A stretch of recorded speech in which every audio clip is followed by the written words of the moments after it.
Hey, man. So, I just did something stupid. I decided to catch up on RWBY. And I'm sorry if just by saying that name I triggered some sort of primal reaction that was locked away in your body for years. I'm sorry if you tried to forget that show. I did too. I was just scrolling through Crunchyroll and I saw RWBY, and you know, it brought me back to a time where I used to sing this show's praises, even when everyone else hated it. You know, I actually used to defend the show. Silly me! You know, back then everyone always said this show was shit because of the weird 3D animation and how hard it tried to seem like an anime.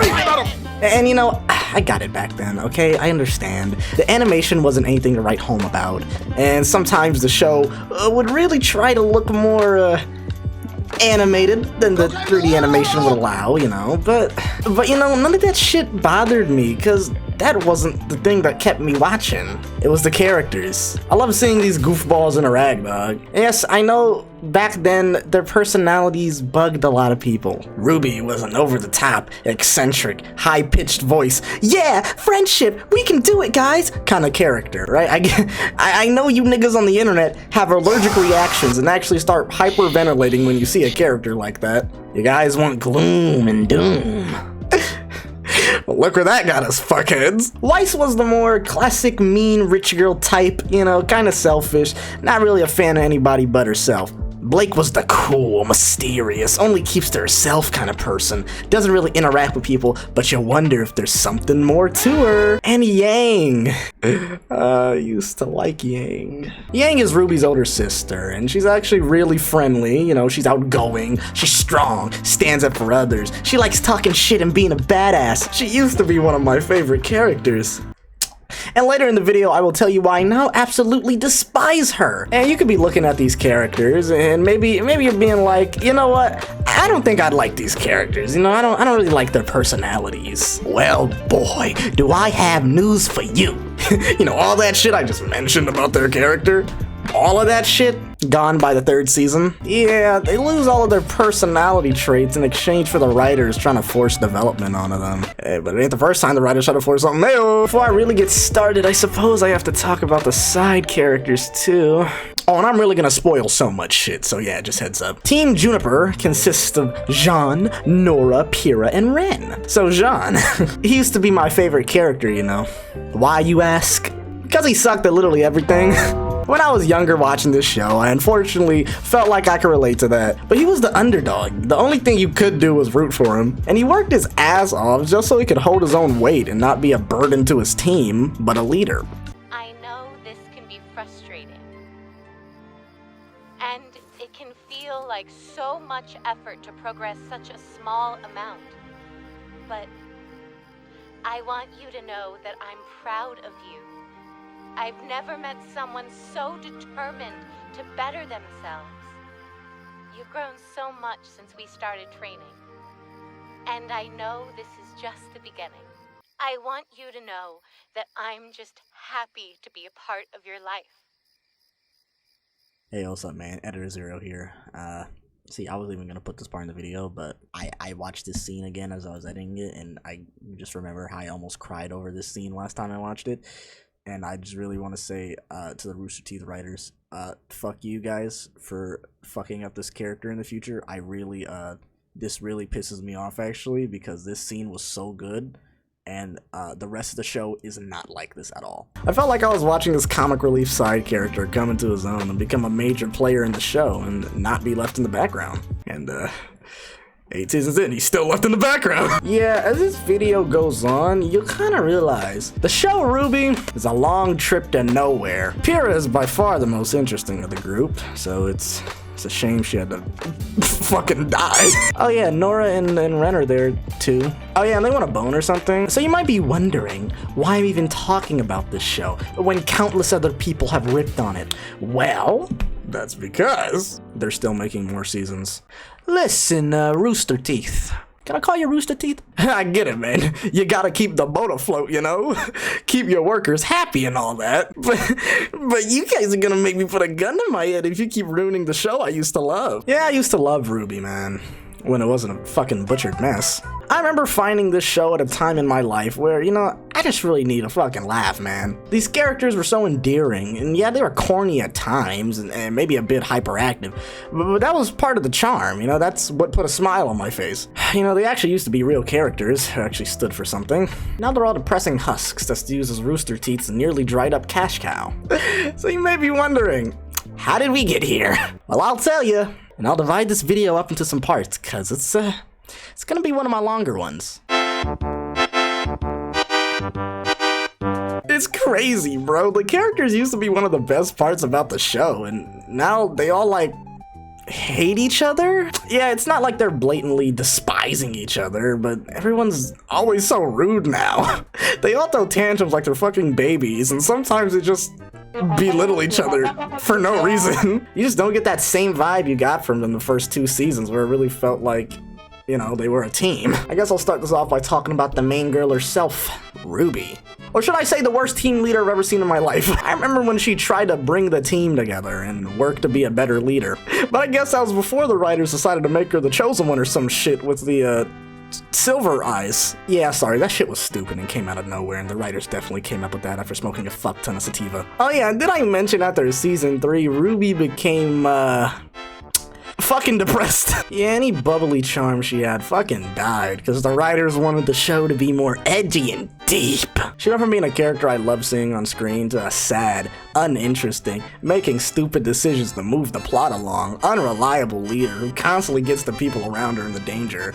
And sometimes the writers try to give her a random burst of energy and try to force a comedic moment out of her, but it doesn't work, because she's not the same RWBY we loved, you know, she's not really a good protagonist anymore. I don't have much to say about Weiss, because after the whole conflict with her family that keeps popping up throughout the series, she kinda just doesn't have much to do anymore. I mean, her story in season 4 was okay, I guess. It's just her feeling like she's better than all the snobby rich people, which is okay, you know, she went through development or something. I mean, she used to act like that before all this, so I don't think she gets to have that satisfaction. There's a word for that.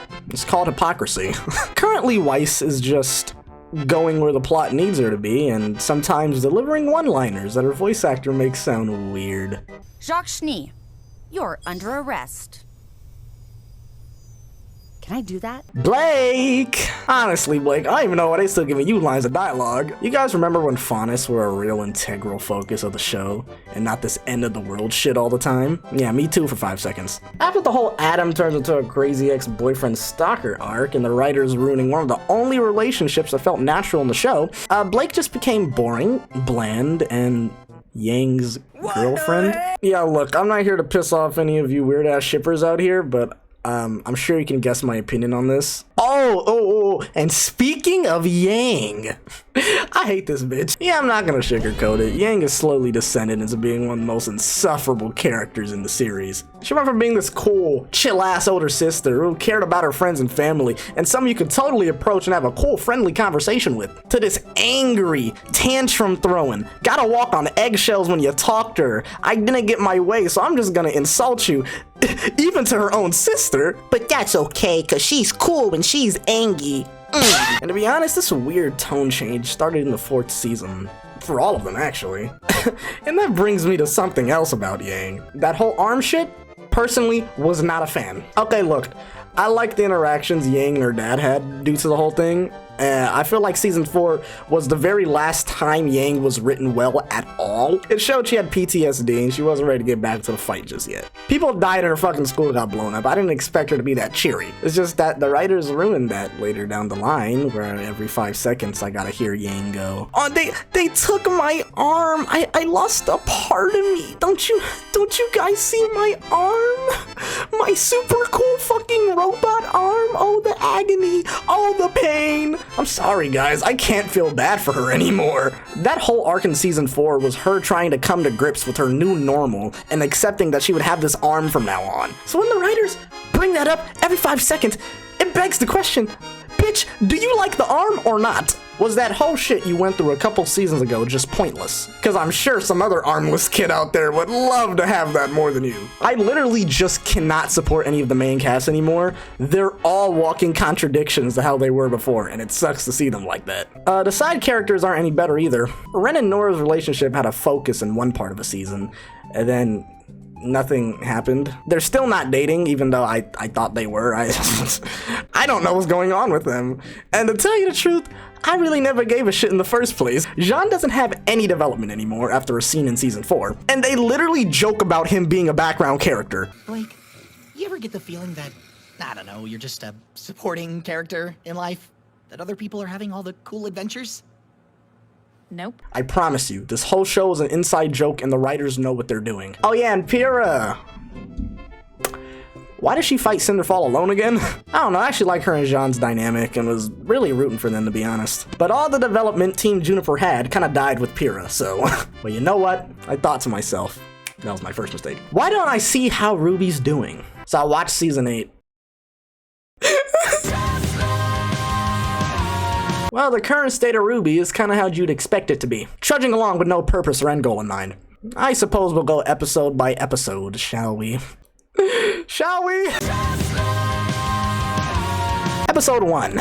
This episode starts off with a young girl, later revealed to be Cinderfall, scrubbing the floors of someplace. That's definitely not going to be important later. It then leads into some pointless dialogue between Salem and the villains. And look, I'll be honest, it's been a minute since I watched this show, and I promise you, every single person that walked up had me going, wait, you're not dead yet? I don't know, bro. I could have swore half these niggas kicked the bucket, man. Hey, but who cares about all that? Let's watch our heroes argue for 5 minutes. And then let's watch Yang belittle her little sister's plan and call it pointless while throwing shots at her leadership ability. Bro, this is what I'm talking about. When did she become such a jackass? The characters even treat this like she was going too far, but nope, we can't address that. We gotta move the plot along and split the entire cast up into groups for the whole season. Yay! We cut to a scene where General Ironwood and Winter Schnee, who yes, I would let kick me in the stomach, are having a seemingly innocent conversation. And then, hey, ooh, some people walked in and they look kind of angry. I'm sure Ironwood's just gonna tell security to throw them out of there.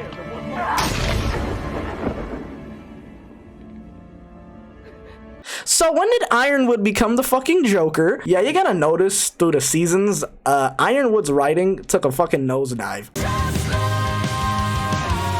So episode 2 starts off with Crow and Robin, a new character from the last season. They're stuck in jail, and I didn't really care why they were in jail, to be honest. I think it's because they got framed for attacking some guy from the other Huntsman team.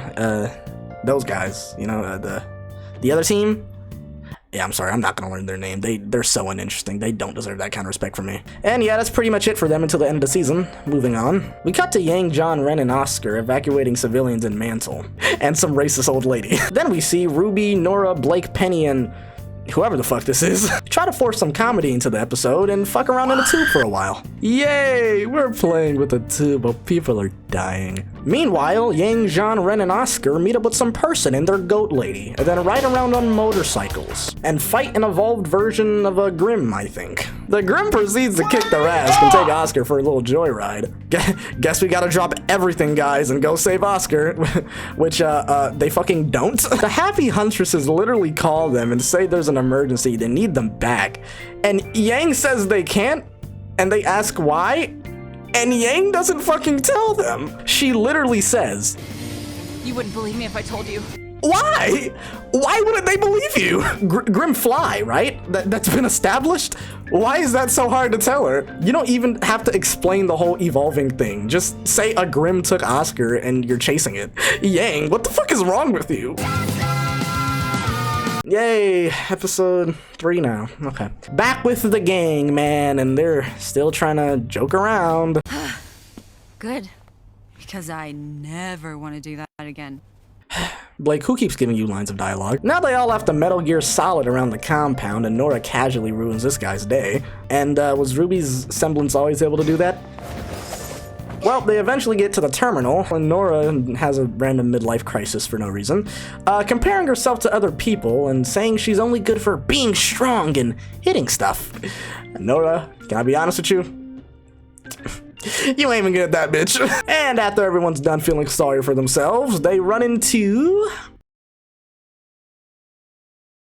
Who are these niggas again? They run into the private school Power Rangers and they decide it's a good idea to tee up with the Winter Maiden. And Nora smashes through the door cause she's going through something. The Power Rangers retreat because they gotta go find Rita Repulsa, and then the fucking episode ends. You're too late, Vegeta. I told you what would happen if you didn't get me my ice cream in time. Oh my god, these niggas in prison again, I don't care. So we're back with Yang, Ren, and Jean again, and they're still chasing this Grimm that has Oscar, and it's utterly pointless because the Grimm ends up calling his big homies, and now they gotta fight his whole hood. And yay, we're back with these idiots already. Okay, we're back with Weiss's stupid family because Nora's fucking dying or something, and Weiss just casually bitches her brother. What do you expect me to do then? Go to your room. I would never go for that. And then we cut right back to them again. Weird pacing, I know. Ren's being a huge dickhead for no reason, and his voice actor sounds like he's trying to speed run all of his lines. I thought you said you saw it when you were up in the air. I did. Before I had to cut myself loose to help you guys. And now Oscar's kidnapped, and now his ex-wife is torturing him. Then she calls in some big beefy black dude who's real angry at him or something. I honestly forgot what Ozpin did to him. Next episode. Lord Beerus, please, his Saiyan needs his Saiyan pride. Alright, these niggas is setting up a broadcast to tell the world about Salem or something. Even though I could have swore they did that before. And I never understood why they had to set up this grand broadcast. With all this advanced technology, you're telling me social media doesn't exist in this world? Or any video sharing medium at all? Wouldn't that have the near same effect as telling people all over the world on their television screens? I don't know, man, maybe this is just more epic. Then they fight Cinderfall and Neapolitan for half the episode, and the fight sucks and drags on for a long time. And it doesn't even matter because they still get the broadcast off anyways. Penny turns into fucking Superman and pushes the broadcast into space and fucking dies or something because they put a virus into one of her swords? What? Alright, man, Yang and the gang find a river full of Kool-Aid and Grimm, and the episode ends. Okay, now moving on to an episode I almost liked. Are you kidding? I hate this stupid job! So this is Cinderfall's backstory episode, and it starts off with a couple kids messing with her for no explicable reason, and then kicks their ass, and this totally not abusive white lady takes her and makes her work in a hotel. That's racist against Faunus. Ooh, you remember them? Okay, now in a twist that everyone saw coming, the lady turns into the orphanage caretaker from Annie and treats Cinder like shit, while these two pure white children laugh at her. Yeah, I don't really know their purpose. They were literally just there because the plot needed to make her life worse. But then Cinder ends up meeting this huntsman that feels bad for her or something and agrees to train her so she can take the Huntress exam when she comes of age. And you know what? I really enjoyed this. It was the first time in a while we actually got a fun relationship from this show, and I really liked the silent training section of the episode where it showed Cinder, you know, still getting treated like garbage. But I liked how every time the guy walked in, you could see sudden changes in her mood and how happy she was to see him. It was actually really wholesome. But this is RWBY. We can't have any kind of character anymore. So these little two fucking snitches obviously tell the lady Cinder had a weapon, and this results in the lady going up there to shock her. But that shit was not very effective. And she slaughters all of them. And the guy sees how she just killed 3 people and pulls out his weapon. Like, damn, bro, not even gonna try talking her into putting down the weapon first? Like, okay, bro, I mean. So yeah, they fight, and this man makes the worst decision he could have made in this situation. He drops his weapons.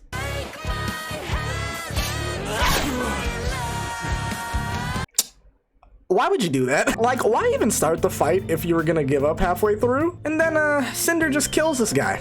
You know, the only person who showed her any kind of kindness in her entire life. Yeah, just killed him. All right, well, gotta continue the episode. More interrogating. And then the episode ends with a big ass fucking whale monster. All right, big episode 7. Master Skywalker, there are too many of them. What are we going to do? A bunch of Grimm appear, and Ironwood's army has to fight them off, and this show turned into Star Wars. I mean, it makes sense considering Ironwood is literally fucking Darth Vader now. Hey, but he decides to evacuate the city, just in the nick of time, I guess. Look, Daddy! Flying, flesh-eating shadow monsters! We then cut to my wife Winter and the Power Rangers holding Yang and the gang hostage or something, and now Darth Ironwood orders them to drop a fucking bomb into the middle of that whale thing. Yay! And RWBY, Blake, and Weiss are sitting on their asses sipping tea in your hood while the whole city goes to shit. Yang and the gang try to convince the Power Rangers that you can't nuke the whale while Oscar is still in there, but they don't give a shit. And they say people are replaceable and emotions get in the way of the mission or something. Then Ren convinces them otherwise by reading their emotions.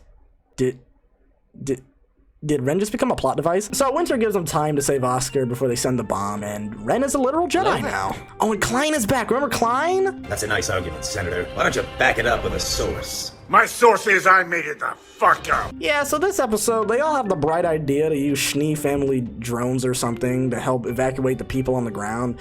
And they all talk about it like it's a great idea, but spoiler alert, it doesn't matter because Darth Ironwood shoots all of them down later, so honestly, I'm skipping that. Ruby and Blake share an emotional moment that they didn't deserve, and then that fucking Grim that took Oscar shows up. And they obviously have to fight it now, and the fight fucking sucks because no fight is worth watching in the show anymore. Then the fucking Grim realizes it has the wrong girl, so now it's going after Penny. But during all of that, Penny was a little busy, becoming the Terminator. And now she's fighting off that virus that was introduced earlier. And she quells it for a second, with the stupidest callback in this season. Hey, but there is a part of me it's making me. It's just a part of you. So, yeah, I don't know how Penny works, but I also don't think that's how robots fight off viruses. Hey, but who cares? It's just a stupid-ass show. Okay, and I refuse to talk about the rest of this episode because it's stupid. Moving on. I want to go home. I don't like this party.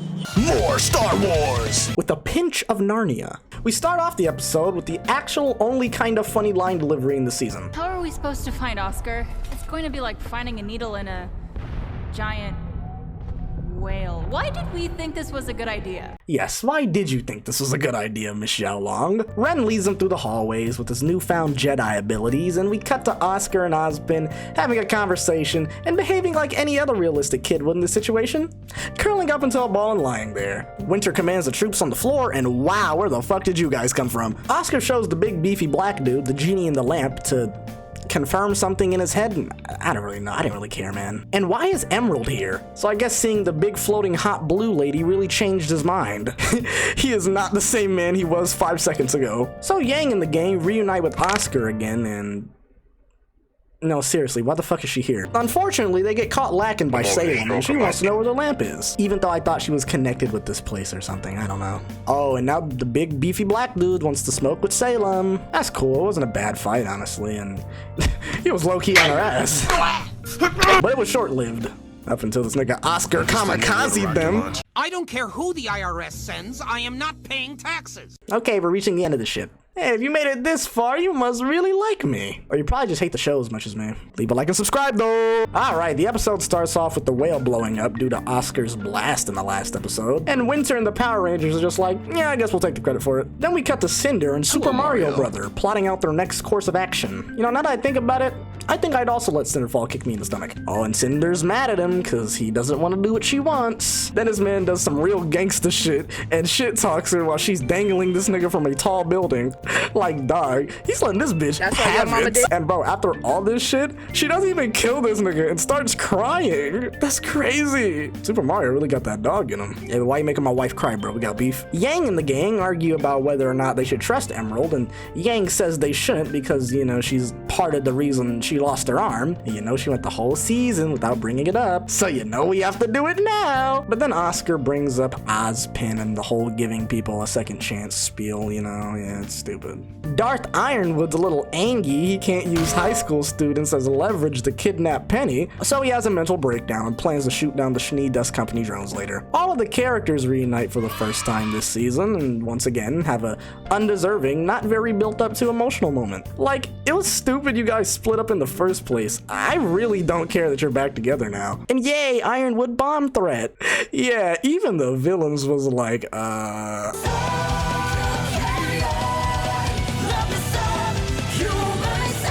The Dark-Skinned Ranger doesn't really like how Ironwood is playing with thousands of lives, and Anakin Skywalker doesn't really give a shit and just decides to shoot this nigga. But Winter arrests him instead, saving his life in the process.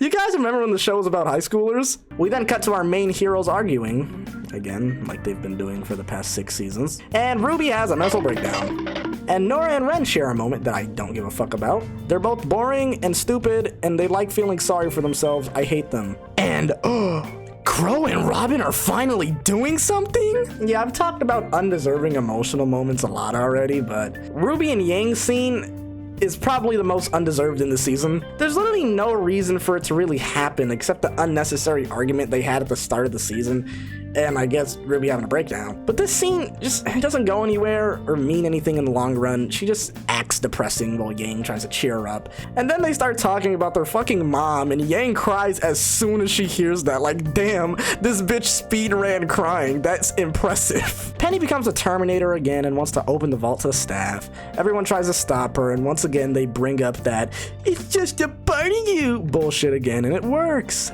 Yay. Ozpin makes a surprise appearance, and they decide, wait a minute. We were so focused on keeping the vault closed, we never even considered opening it. Yeah, you dimwits. There's a fucking reason. Excellent, Goku. Yes, you can hurt me as much as you want. The pain will only make me stronger. Okay, that's a pretty creepy thing to say. So in this episode, everyone has a super cool fight scene, and Winter finally betrays this fucking supervillain. And now the rest of this episode is just the team explaining their plan on how they'll break inside the vault and use the Staff of Creation to save Penny and Atlas. The plan exactly is to make Penny open the vault and use the staff, which holds another weird genie person inside of it, to help create a new human body for Penny and create a bunch of portals to Vacuo to help evacuate everyone in Atlas. Now, this would be a good plan.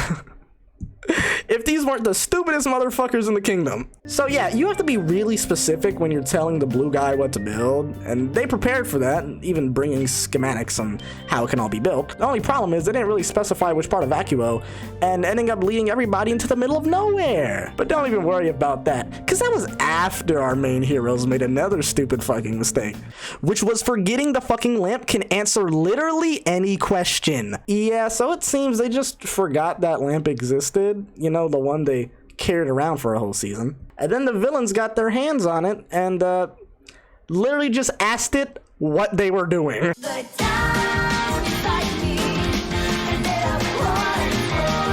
So in this episode, they're actually getting people through the portal. They've secured the Staff of Creation, and Penny, please put those dogs away, thank you.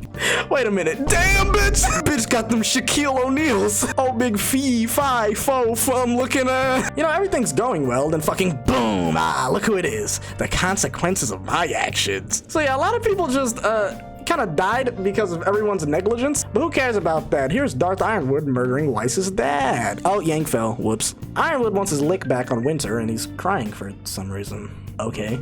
And this leads into the final episode of this dumpster fire. You've got a team now, Jean.